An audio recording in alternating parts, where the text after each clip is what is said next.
जय श्री कृष्णा। कैसे हैं आप लोग फ्रेंड्स? आज की चर्चा जो होने वाली है वो धन कारक ग्रह की चर्चा करने वाले हैं। जैसा कि हम सभी लोग जानते हैं कि शुक्र देव जो होते हैं बेहद महत्वपूर्ण ग्रह होते हैं और ये आपके धन के कारक होते हैं, ये आपके ऐश्वर्य के कारक होते हैं, लग्जरी लाइफ के कारक होते हैं, आकर्षण के कारक होते हैं, प्रसिद्धि के कारक होते हैं। आपके अंदर लोगों को मंत्र मुग्ध करने की प्रवृत्ति जब उत्पन्न होती है, आपके आकर्षण में वृद्धि होती है, तब समझ लीजिए कि शुक्र आपके बहुत ज़्यादा स्ट्रॉन्ग है। शुक्र आपको बैठे-बिठाए इनकम के सोर्स करने के तरीके बताते हैं। शुक्र आपको राजसी वैभव देते हैं, राजा के समान जीवन।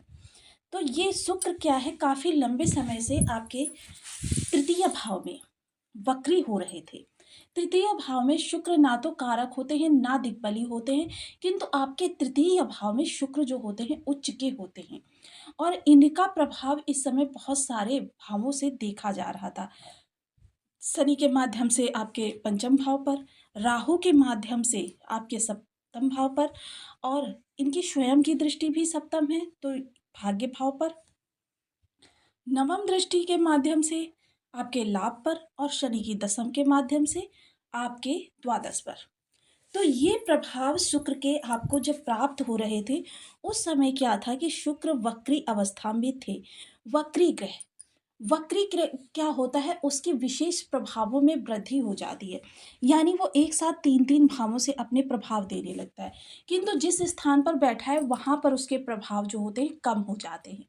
जब उसके क्योंकि वही प्रभाव जो होता है 3 जगह डिवाइड हो जाता है। किंतु अब शुक्र जो है मार्गी होने जा रहे हैं। मार्गी ग्रह का तेज जो होता है बहुत ही बृहद होता है। अब जब एकदम वक्री अवस्था से ये उदित अवस्था, क्षमा करें, मार्गी अवस्था में आएँगे, तब एकदम से इनके प्रभावों में वृद्धि आएगी। उस भाव से संबंधित जिस भाव में है और जहाँ पर इनकी दृष्टि है। क्योंकि यह बहुत लंबे समय से वक्री थे और अब ये मार्गी होने जा रहे हैं और ये मार्गी अवस्था में इसी स्थान पर 31 मई तक रहने वाले हैं। तो आपके लिए अब आने वाले समय में इनके प्रभाव किस तरीके से रहने वाले हैं, इस पर हम पूर्णतया चर्चा करने वाले हैं। तो यदि आपकी लग्न में 10 नंबर बना हुआ है तो ये राशिफल आपके लिए है। यदि कुंडली में कहीं भी चंद्रमा के साथ 10 नंबर बना हुआ है तो ये राशिफल आपके लिए। कुंडली ना होने की स्थिति में आप इसे नाम राशि से भी देख सकते हैं। यदि अभी तक आपने अपने इस चैनल को सब्सक्राइब नहीं किया है तो प्लीज़ सब्सक्राइब कर लीजिए, वीडियो को लाइक कर दीजिए, चैनल को शेयर कर दीजिए। इससे होगा क्या कि हमारे आने वाले हर वीडियो की नोटिफिकेशन मिल सकेगी आपको सबसे पहले। एक प्यारा सा कमेंट करना बिल्कुल ना भूलें। कमेंट से हमें बहुत मोटिवेशन मिलता है, हौसला मिलता है और ये पता चलता है कि आप और क्या जानना चाहते हैं। अब सबसे पहले चर्चा कर लेते हैं इनके प्रभावों की। अब चूंकि ये आज मार्गी होने जा रहे हैं और मार्गी होकर ये आपको अपने प्रभाव देने लगेंगे। इस समय यह उत्तरा भाद्रपद नक्षत्र से गोचर कर रहे हैं। उत्तरा भाद्रपद नक्षत्र के चतुर्थ चरण में इनका गोचर हो रहा है और चतुर्थ चरण से गोचर होने के कारण यह आपके लिए, क्योंकि उत्तरा भाद्रपद जो है शनि द्वारा शासित नक्षत्र है, शनिदेव इसके स्वामी होते हैं और यह नक्षत्र आपके जीवन में परिवर्तन को दर्शाता है। इसकी आकृति जो होती है वो गहरे पानी में से निकलते हुए शंख के समान होती है। जिन खोजा तिन पाई या गहरे पानी पैठ, यानी पराक्रम भाव में पूर्व उत्तरा भाद्रपद नक्षत्र से गोचर करते हुए शुक्र देव का प्रभाव और शनि देव स्वयं इनके साथ में गोचर कर रहे हैं। जैसा कि हम सभी लोग जानते हैं कि शुक्र शनि के पूरक होते हैं, कारक होते हैं और शनि शुक्र के पूरक कारक होते हैं। यानी कि एक दूसरे की कमियों में वृद्धि करना, यानी कमियों को दूर करके उसका निराकरण करना, यह दोनों ही ग्रह एक दूसरे के लिए करते हुए देखे जाते हैं। और आपके योग कारक प्लेनेट जो होते हैं वह शुक्र होते हैं, क्योंकि शनि के सर्वाधिक प्रिय ग्रह जो हैं वो शुक्र हैं और आपके लिए आपके पंचम भाव के और आपके कर्म भाव के कारक होते हैं। कर्म भाव के कारक होकर ये आपके पराक्रम भाव से गोचर कर रहे हैं। तो इनकी स्थितियां जो है, और हालांकि यह नक्षत्र परिवर्तन जो है मात्र 3 या 4 दिन के बाद ही परिवर्तित हो जाएगा। 16 तारीख को यह अपना नक्षत्र परिवर्तन भी करने वाले हैं। तो इसके लिए देखिए यहाँ पर जब ये विशेष समय होगा, जब आपके लिए इस समय कहते हैं कि, क्योंकि देखिए धन भाव के कारक ग्रह के नक्षत्र में शुक्र का होना और कर्म भाव का स्वामी होना, पराक्रम भाव से गोचर करना, अगर इन तीनों चीज़ों के हिसाब से देखें हम, तो क्या होगा कि इस दौरान आपकी मनः स्थिति, क्योंकि जैसे कि उत्तरा भाद्रपद नक्षत्र का प्रवृत्ति है कि आप गहन मंथन करने के बाद इस समय अपने पराक्रम को परिवर्तित करते हुए देखे जाएँगे। कुछ फेर-बदल करेंगे, कुछ उसमें तब्दीलियाँ करेंगे, क्योंकि उत्तरा भाद्रपद नक्षत्र जो है विनाश के बाद पुनर्निर्माण को दिखाता है। इस समय आप इतने ज़्यादा उत्तेजित, उद्वेलित हो चुके हैं, इतने ज़्यादा परेशान हो चुके हैं, क्योंकि आशा के अनुरूप, क्योंकि आपकी पिछले साढ़े 7 की साल की जो प्रवृत्तियाँ हैं, उनके हिसाब से आपको इस समय बहुत ज़्यादा की आवश्यकता है, किंतु आपको उस अनुसार अभी कुछ भी प्राप्त नहीं हो रहा है। प्राप्त हो रहा है, लेकिन अभी धीरे-धीरे स्थितियाँ आपकी सुधर रही हैं, लेकिन उस हिसाब से नहीं जिस हिसाब से आप चाहते हैं। तो जिसके लिए इस समय आप कुछ परिवर्तन करते हुए देखे जाएँगे। जो कर्म कर रहे हैं उसी में या तो परिवर्तन कर सकते हैं, या फिर कर्म ही बदल सकते हैं। निर्णय बहुत महत्वपूर्ण है आपके इस समय पर। प्रत्येक निर्णय आप थोड़ा सोच विचार कर लें, और इस दौरान मैं तो यही कहूँगी कि कर्म बदलना भी आपके लिए हितकर नहीं रहेगा।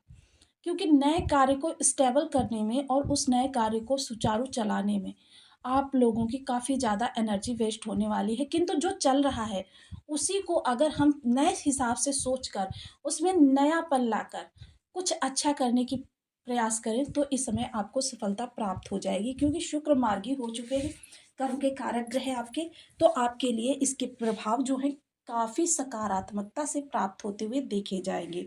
वहीं शुक्र जो है इस समय आपके, जो लोग भी फैशन उद्योग से जुड़े हुए हैं, फूड लाइन से जुड़े हुए हैं, या फिर किसी प्रकार से ग्लैमर लाइन में हैं, या फिर टीवी जगत, फ़िल्म लाइन, मल किसी भी प्रकार के, मतलब जो ये सौंदर्य प्रसाधन वगैरह की चीज़ें होती हैं, या खुद को रिप्रेज़ेंट करके कार्यों को करना, इस तरीके के कार्य जो लोग कर रहे हैं, या फ़ैशन जगत से जुड़े हुए, ऑर्नामेंट्स वगैरह से जुड़े हुए कार्यों में हैं, उन लोगों के लिए इस समय ज़बरदस्त वृद्धि का होने वाला है। क्योंकि अब ये वही समय होगा जब शुक्र अपने उच्चत्व के प्रभाव आपको देते हुए देखे जाएँगे। क्योंकि क्या हुआ, ये मीन राशि में जाते ही वक्री हो गए, जिसके कारण से कि इनके प्रभाव जो हो फैल गए। 3-3 भावों में, जिसके प्रभाव से जहाँ पर ये उच्च के हो रहे थे, वहाँ पर आपके लिए उतने शानदार प्रभाव नहीं निकल कर आए। अब ये इनके प्रभाव जो परिवर्तित होते हुए देखे जाएँगे, वह प्रभाव आपके लिए बेहद शानदार रहने वाले हैं। अब इनकी जो ये दृष्टियाँ, अब क्योंकि इनके पास स्वयं की जो दृष्टि है वो सप्तम दृष्टि है, तो भाग्य भाव पर जाएगी, तो आपके किए गए परिवर्तन में भाग्य का भी साथ मिलता हुआ दिखाई देगा। इस समय भाग्य के प्रभाव से क्या होता है, कभी-कभी आप किसी कार्य में अपना 100% देते हैं, और 100% देने के बाद भी वहाँ से जो रिज़ल्ट प्राप्त होता है, वो ज़ीरो प्राप्त होता है, कारण कि भाग्य का साथ ना मिलना। इस समय आपके बुध देव भी बुधादित्य राजयोग बनाकर सुख भाव में बैठे हुए हैं, तो भाग्य से इस समय सुखों में भी वृद्धि होनी है, जिस कारण से इस समय चीज़ें जो हैं आपके लिए बहुत अच्छी होती हुई देखी जाएँगी। मतलब काफ़ी लंबे समय से कह सकते हैं कि आपके जो आप प्रसन्नता चाहते थे वो नहीं मिल पा रही थी, वो प्रसन्नता प्राप्त होती हुई देखी जाएगी। अगर कर्म स्थान की चर्चा करें, तो कर्म स्थान पर आपके इस समय सम्मान में वृद्धि होती हुई देखी जाएगी, और जो माहौल आपका अगर प्रतिकूल था, तो वो भी अनुकूल हो जाएगा। लेकिन इस समय बड़े बदलाव करने से थोड़ा-सा बचें। बड़े बदलाव करने के लिए मैं क्यों रोक रही हूँ, इसका एक कारण है, क्योंकि राहु देखिए भ्रम कारक प्लैनेट यहाँ पर बैठे हुए हैं। ये आपके अंदर भ्रम की स्थितियों को उत्पन्न करेंगे, हालाँकि जो आप बदलाव करेंगे वो आपके लिए बहुत इस समय पर कहते हैं ऊर्ध्वगामी होने वाले हैं। किंतु यहाँ पर राहु का साथ होना, कि राहु आपको स्थिति को सही तरीके से समझने नहीं देंगे। राहु सोच को आपकी प्रभावित करते हैं, और सोच को प्रभावित करने के, क्योंकि जैसा हमने पिछले टाइम में आपको राहु के बारे में बताया था कि राहु जो होते हैं, यह तृतीय भाव को ज़्यादा प्रभावित करते हैं, स्वयं से तृतीय भाव को। अब तृतीय भाव ज्ञान भाव है, तो सीधे ये आपकी बुद्धि को भ्रमित करते हुए देखे जाएँगे। क्योंकि यहाँ से अगर देखें तो 11 राहु हैं। इस कारण राहु सीधे ज्ञान को इस समय पर प्रभावित कर रहे हैं। इसीलिए कहा जाता है राहु जब तृतीय भाव में आते हैं, तब ये आपको तीव्र बुद्धि और तीक्ष्ण बुद्धि का स्वामी बना देते हैं। आपके अंदर लोगों को समझने की प्रवृत्ति जगा देते हैं। तो यह गोचर काल आपके लिए देखिए बड़े बदलाव, हालाँकि बड़े बदलाव आपके लिए बहुत शुभकारी रहेंगे इस समय पर, लेकिन राहु साथ में है जिसकी वजह से क्या है कि राहु कितने भी अच्छे क्यों ना हो जाएँ, लेकिन अपना एक प्रभाव उपहार स्वरूप आपको अवश्य देते हैं। मानसिक चिंताएँ, परेशानियाँ, तो इस समय बड़े बदलाव ना करके उन्हीं कार्यों में अगर फेर-बदल करेंगे तो आपके लिए उत्तम स्थिति उत्पन्न होगी। वहीं शुक्र की दूसरी राशि जहाँ पर गुरुदेव बैठे हुए हैं, यहाँ से संबंधित आपके लिए भी पॉज़िटिव बहुत पॉज़िटिव रिज़ल्ट आने वाले हैं। तो देखिए, जिन लोगों के बर्थ चार्ट में शुक्र की स्थिति किसी भी प्रकार से विषम है, उनके लिए कुछ विशेष उपाय। तो ओम शूं शुक्राय नमः इस बीज मंत्र का आप 1 माला, 2 माला, 5 माला, 7 माला, 11 माला का जप नियमित अपनी सुविधानुसार करना प्रारंभ करें। हालाँकि देखिए शुक्र के जो बीज मंत्रों की संख्या है वो बहुत ज़्यादा बड़ी नहीं है।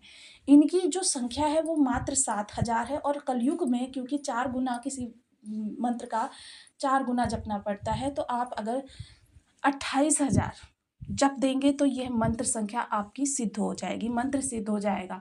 इसका दशांश हवन करना पड़ेगा, कन्याओं को भोज कराना पड़ेगा। उसके उपरांत शुक्र के आपको सदैव के लिए सकारात्मक प्रभाव प्राप्त होने लगेंगे। लेकिन देखिए ये प्रोसीजर थोड़ा लंबा होता है, इसीलिए हम आपको 1 माला, 2 माला जितनी भी आपकी श्रद्धा है उतने जाप करने की सलाह देते हैं। इसके अतिरिक्त देखिए सुगंधित चीज़ों का सदैव प्रयोग करें, जहाँ तक हो सके साफ-सुथरे वातावरण में ही रहें। जितना सफाई से रहेंगे उतने शुक्र आपके अच्छे होते चले जाएँगे। अंगूठे के नीचे वाले हिस्से पर सदैव गुलाब का इत्र अप्लाई करके रखें। 13 वर्ष से कम उम्र की कन्याओं को शुक्रवार के दिन आप खीर का भोग लगा सकते हैं। माता लक्ष्मी की आराधना कर सकते हैं, श्रीम बीज मंत्र का जाप कर सकते हैं। इसके अतिरिक्त आप जितना संभव हो सके हल्के रंग के कपड़े ही पहनें। हल्के रंग के कपड़े प्रेस किए हुए, क्रीज किए हुए। माता लक्ष्मी को आप कमलगट्टे की माला पहना सकते हैं। तो आपको वीडियो कैसी लगी मुझे कमेंट बॉक्स में